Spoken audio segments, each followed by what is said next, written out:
We're currently on our way to a very exciting interview. We're meeting Ayad today. He fled from Syria many years ago. And we want to know about his life in Syria, about the escape, and about his life now. We're really looking forward to it. We're going to spend the whole day with him. And let's get into it! So we now arrived at our first location here. And guys, what are you most interested about in his journey? Because I am curious about his past life in Syria back in the day. I'm really curious about the escape itself, because I've personally never experienced anything like it, and I'm really looking forward to the interview. What about you, Tina? I'm very excited to hear about his experience in a German school. And what about you? I'm so excited to see his university, and I want to know what he's studying and how he envisions his future.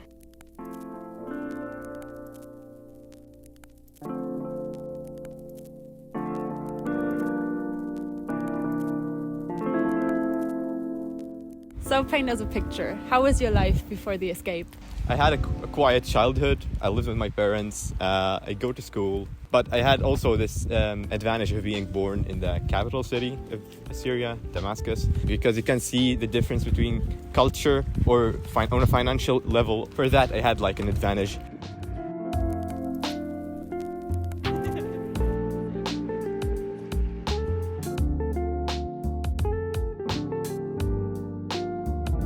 So even though there were some similarities, can you tell us the differences between your home country and Germany now? Well, let me see. There are obviously a lot of differences when we are talking about Syria, which is a low to middle income country, and Germany. Well, on an economical base, it's we can't compare both.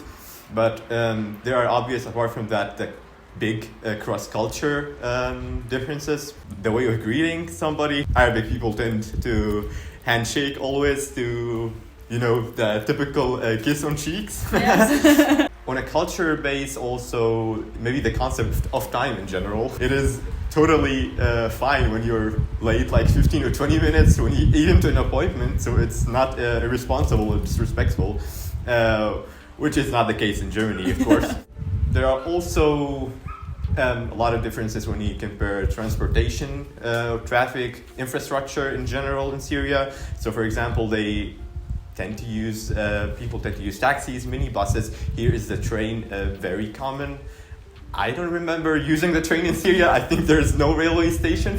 But yeah, and the infrastructure, we can also notice that people, wealthy or middle, it doesn't matter, they tend to always live in apartments. So there is not a lot of houses. So are there some special memories you've got when you're thinking about your past life? I always enjoyed playing violin as I was in Syria. I don't do that anymore, sadly, but I miss the time. On a certain period of time, I had like a specific routine. I used to go out of school, go with my friend always to the park, a specific park. Used to hang out there and talk in general about each other's life, and I used to do that every time constantly. It's just like a routine for me. And then after that, I would go home and practice violin. Sometimes he would come over. I would just hang out, and I would show him how I would do that in general. Yeah. So you also still remember your friends you had there? I indeed, I still remember them. Although I don't have really contact with them as much as before. I try to seek contact, but they don't respond, or they are in other countries or something like this. But yeah, everybody has his reason at the end of the day.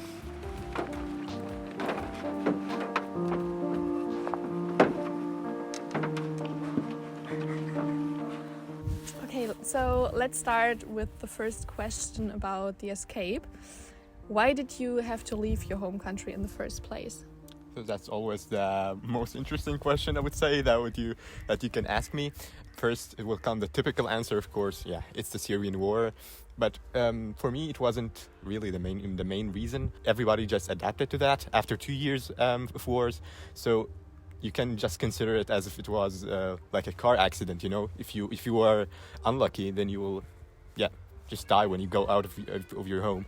But that wasn't like the main reason. I don't know if I mentioned that, but my mother used to work as a lawyer there. And I don't know, Syria is not like that conservative of a country, if you want to compare it to other Middle Eastern country, but still, There are a lot of differences when it comes to equality between men and women. Whenever she had a client, for example, or I don't know, like a case, it could always become very critical. They are not convinced with her work because only she's a woman, and they bring this argument a lot. We would constantly get threatened. She would constantly get threatened that her children could be abducted, or she was also in a constant fear, not because of the bombing or something like this, but also because it kind of got a little bit personal.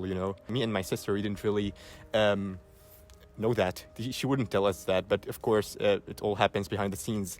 I don't know, this war didn't just corrupt buildings or streets in the country. It also corrupted minds and mentalities of some people. They're thinking they only can handle things with violence. Even the people you used to know, that's the main reason why you had to flee.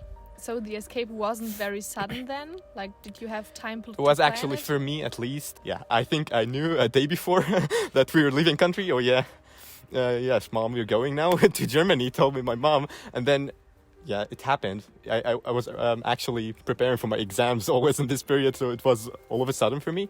But my mother was planning that with my uncle. We left with my uncle and his family. He had 2 children and then a wife, and we lived together. But they knew, I think, about a week ago or something they planned it, but we didn't know. I didn't have the chance to take anything because I knew before one day that we're leaving, I had to pack my things. My mom had to pack our papers, her license as a lawyer, her everything. We had to sell a lot of things that we had, and for the money in general, for the smuggler, and the things that we couldn't take with us, we had to leave it.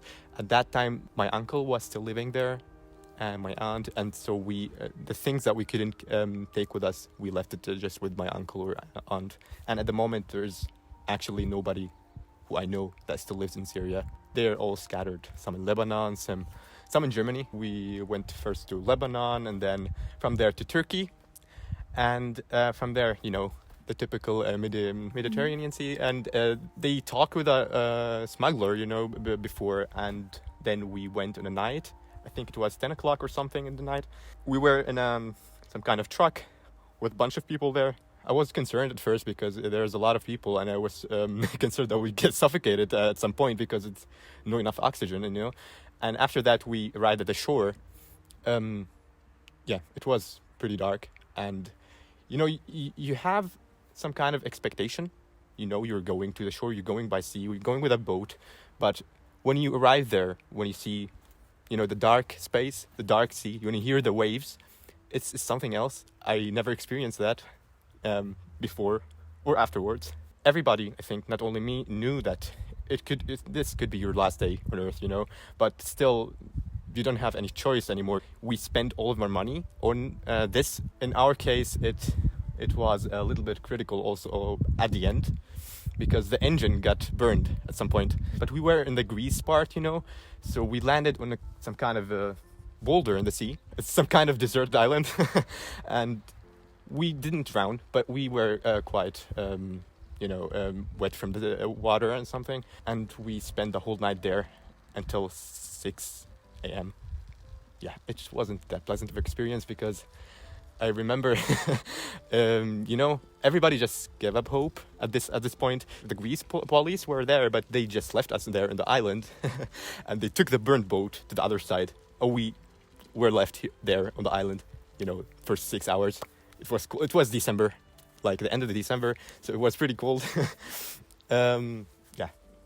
After that, it's 6 a.m. in the morning. We went by another boat to the other side, and it went well. But this night, I can't remember until now. I can't remember how it was, hearing the waves crashing on the stones, And how did the other boat get there? The boat that got you to the mainland again? It was a little fishing boat, and they had to make 3 or 4 rounds. There were 80 people, I think, on the big boat which got burned. But then they had to do it 4, 5 times to the other. It was a deserted island or a boulder, and then at the other side was it's the main island of Greece.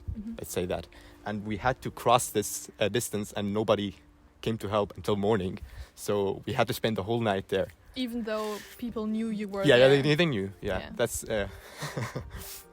yeah, and after that we went to the police department there, and everything else was more regulated, at least. After Greece, there was Macedonia and then Serbia. The part between the borders between the two countries is unregulated, and you were also in a constant fear in this part because you will hear a lot of rumors about human trafficking and something, and there is nobody that would follow something like they're refugees, they're not registered, so it's not regulated enough, so you were always in a constant fear of being abducted or something. But we had to move on, there was not like between the borders, I don't know, a lot of kilometers you had to walk. So you didn't have a choice to... No, you didn't have a choice, yeah. And at this point we went like by buses, trains, all the way Serbia, Croatia, and then Austria, and at the end to Germany. I think starting from Croatia and to Germany, it was more pleasant, at least, than the other countries. And it took us between 11 to 14 days, I think between 11 days, because we didn't stop, we didn't rest. We took the whole part, we slept in trains or buses. Somebody would sleep, somebody would stay awake, and that's how we just did that. And that's why I think it's pretty quick to consider 11 days. Did you know the people that fled with you? Like your family and the other people? I knew my family. My uncle went with us, as I already said, but the other people, I didn't know anybody. They didn't even speak the same language. Some people spoke also Kurdish. It's not all only Arabic. So we didn't even communicate. We couldn't communicate. But we still helped, There was this time where the boat and the engine got burned. There's a lot of people who were also handicapped in the boat. Okay. And they had a lot of things, and you had to help. It couldn't, even you can communicate, but you just have to. And when you arrived in Germany, did you go straight to like a community facility, or how was the process? I remember it was late at night, so we were from Austria to Germany. I think we were in Bavaria first. I'm quite sure where, but then we were directly transported to a police department first. We got registered, and then afterwards we were sent to some kind of a hotel. It's a community facility, but it was like kind of reconstituted as a hotel, There where I spent my first 4 months in Germany, I would say. We have to wait this time because of the paperwork and the process of the asylum. We went first to Schwarzwald, Salzburg-Walden, and from there we spent 2 months again, and then we arrived here in Nuremberg. Yeah.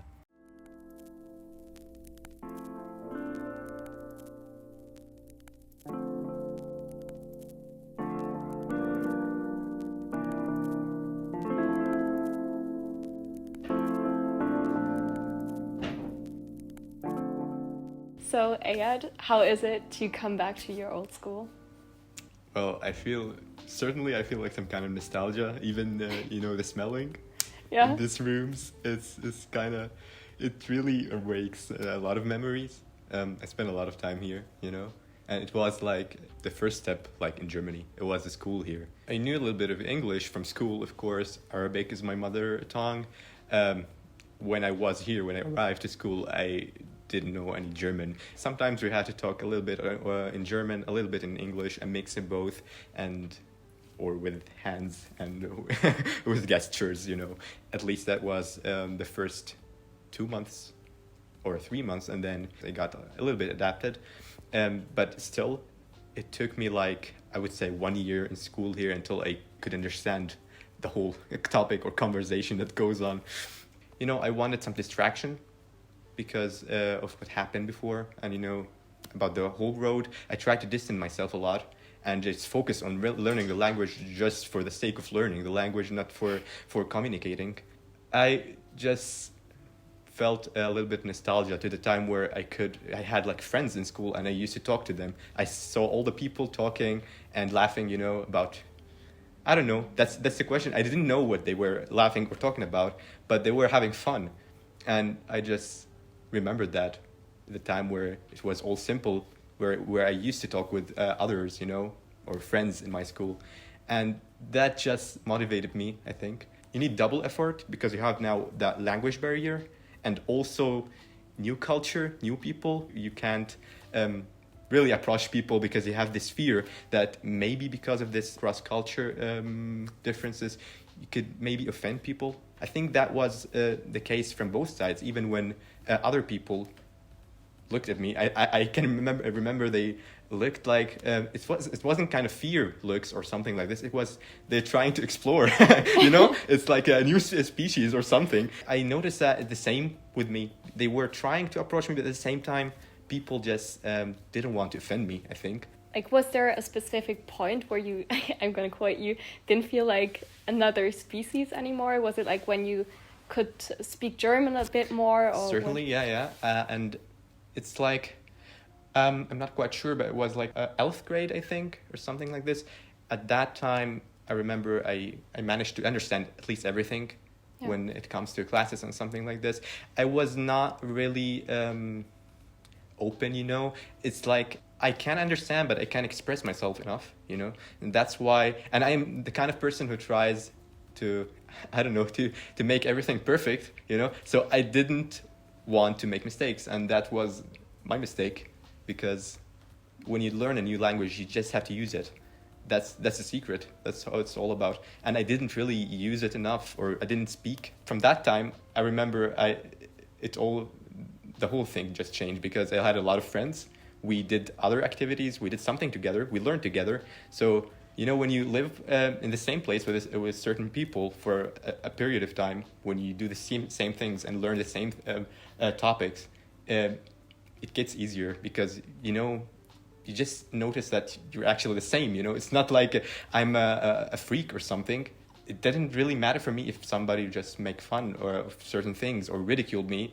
At this time, I could feel like, you know, I existed. I'm being noticed, you know. But in general, I would say I would consider myself as a very, very lucky person. Everybody was kind. I mean, everybody. So you kind of grew up here, and you told us that you played the violin before. Did you discover any new interests or favorite subjects or anything? Like, actually, did that school change you a lot? Yeah, I would say. So before I was here, I didn't really have chemistry or something like this, but I just explored, or I found out that I really have this passion for chemistry. You know, here, music and violin wasn't really my interest anymore. I don't know why. Was it also that point where you decided what you want to do further, or did it help you at any case? I had in mind that I wanted to do something in this, like in chemistry area or biological thing. I didn't really want to do any literature or something like history or geography. I don't know why. Maybe because I really couldn't integrate myself here, at least in these topics or in these areas where it's more about politics and so. But other areas like biology or chemistry was rather easier for me. You told me that you read a lot because you had to learn the language, and at first you were kind of to yourself. So how did you learn German? Like, because you told me you didn't speak any German, and then you were suddenly in a German school and had to write exams. So how did you do it? I wanted to go to like some kind of a course or you know, where you learn languages just normally. It's like but that wasn't possible at that time for some reason, because I was under 18. So I had to learn German in school. And that was also difficult because I was the only person here, at least afterwards and at the beginning, who was like, you know, the same situation as me, who came as a refugee and didn't know German. So it was also quite new for my school, and they had to organize that bit by bit, you know. But that was not enough to graduate, to get your high school degree here. I would come occasionally to the course that was also offered here in the school. But still, I would say at first, like 9th and 10th classes here in the 10th grades, I concentrated almost the whole time on the language. After the 11th grade, I really stopped, like, you know, when you learn to focus on language and grammatic, I just stopped and just completed, you know, learning the whole subjects, or like a normal student, you know. And by that, it really can help you afterward, because you're not stopping the learning process, you're just learning, but using other materials indirectly. it became easier, and that was noticeable for me.